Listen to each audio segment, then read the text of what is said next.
They set you up, Clark. Does it really make a difference? After all, They. Vigilante Williamson here with a very simple question. Is this much ado about nothing? This is a Wonder Woman 1984 variant cover for the tie-in comic for the upcoming movie, which I am excited about. It was done by an artist named Robin Eisenberg, who has 600,000 plus subscribers. Not that it matters per se, but it does, because just to show that this is a qualified artist. This is an artist that is popular, at least, and they just wanted a different look. As so she was sold.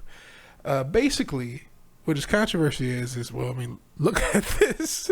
I'm not knocking it because, I am knocking this. This actual thing used as a variant cover is not that good because she's misshapen. I think that's what bothers me the most. It looks like a torso from a different being was put onto the bottom half of another one. It's like a centaur, but with two different humans. And it just looks weird. But if you look at all of her art, I mean, yeah, there are some in this misshapen, but a lot of it is shapely. So yeah, she has the stretch marks gimmick that she does, but it's okay. And then she has this, these are shapely. These are women body types, right? This is her art style, but she can draw a actual human woman. But basically, what happened was recently was asked to do a piece inspired by Wonder Woman in her own style for a one-off collab with an artist. She, draws her style, aliens with realistic. As she says realistic, this is not realistic. I've never seen a human shape like this. Like I said, I mean, she'd have a different torso. She would be a little bit bigger here, maybe even a little bigger just up here to match this. This is just so disproportionate. I thought it was a troll myself. I'm not going to lie. But anyways, so-called realistic body types living their lives comfortable within themselves. So I drew an alien character with the so-called realistic body type wearing a more everyday version of the Wonder Woman outfit. Remember, this is not supposed to be Wonder Woman according to her. It was never supposed to be Wonder Woman. DC decided they wanted to use this piece for a variant cover in addition to the collab. And then she goes on to say she didn't realize, this is not realistic. But she didn't realize it'd be controversial. And I think that's the main point. She's a normie. She didn't know what was going on. She did what capitalists should do. And by the way, because I am a pro-capitalist and this is a pro-capitalist channel, I want to thank Robin Eisenberg, genuinely. A lot of people were able to make content, myself included, based upon this stuff. So all in all, this is a plus for capitalism.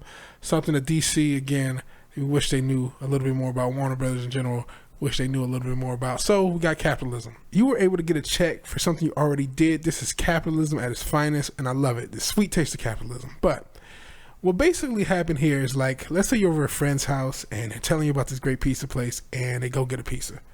And when they get there, instead of getting the pizza you ordered, they see this pizza and they say, hey, I'll take that for half off. And they take it and they bring it home and you get sick and it's disgusting. And now you're going to have the opinion that this pizza place sucks. What the f*** was that? That's basically what happened, except DC is that friend who just wanted to save money, got this cheap pizza that was terrible. The place could have gave you a good pizza. I'm sure if she was asked, like I showed these pictures earlier, there's a few more. And I mean, she does have this stretch mark thing going on. Like I said, stretch mark. But again, this is a woman's body. This is an actual woman's body. It's actual, real proportioned body. Same with this. A couple of those, not.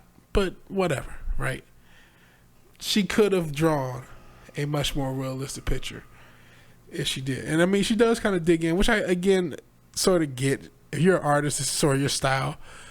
She says, the fact that this was so controversial just makes me want to continue to draw diverse body types and create more art people can hopefully see themselves saying yada, yada, yada.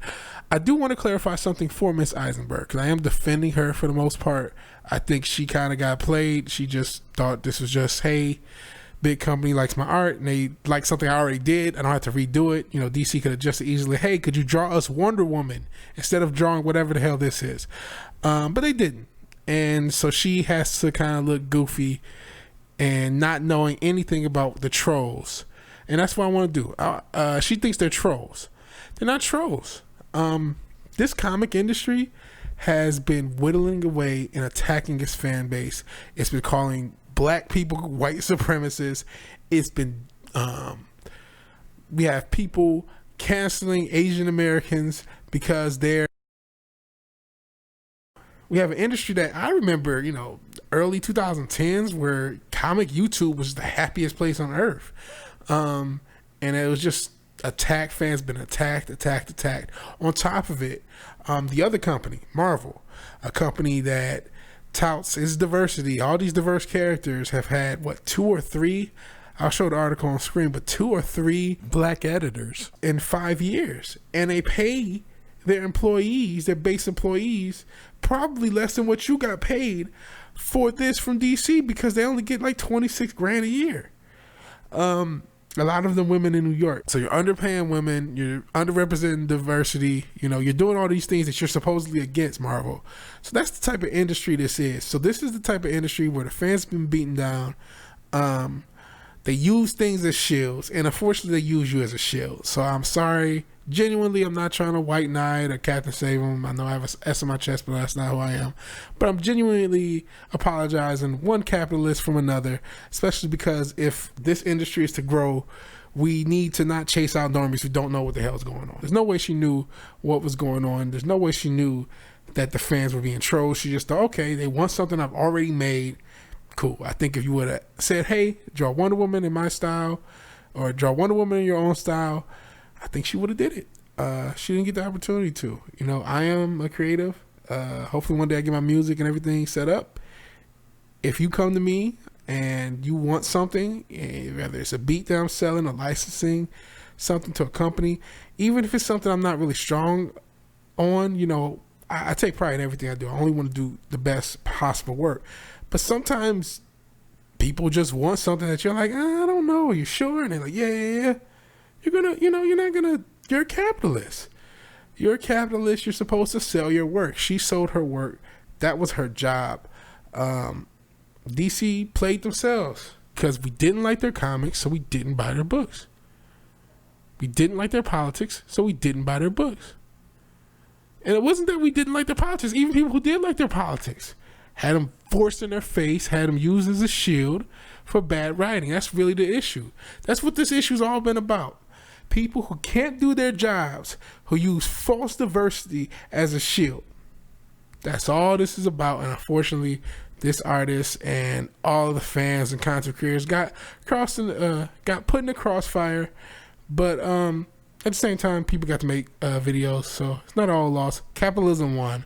Everyone else got played. And that's the video. So if you like the video, please like the video. If you didn't and you hate me in the comments, tell me how much I suck in the comments. If you like me, you can say that as well. If you want to share it, I would really appreciate it. That's up to you. And even if you do none of these things, thank you for watching and thank you for your time.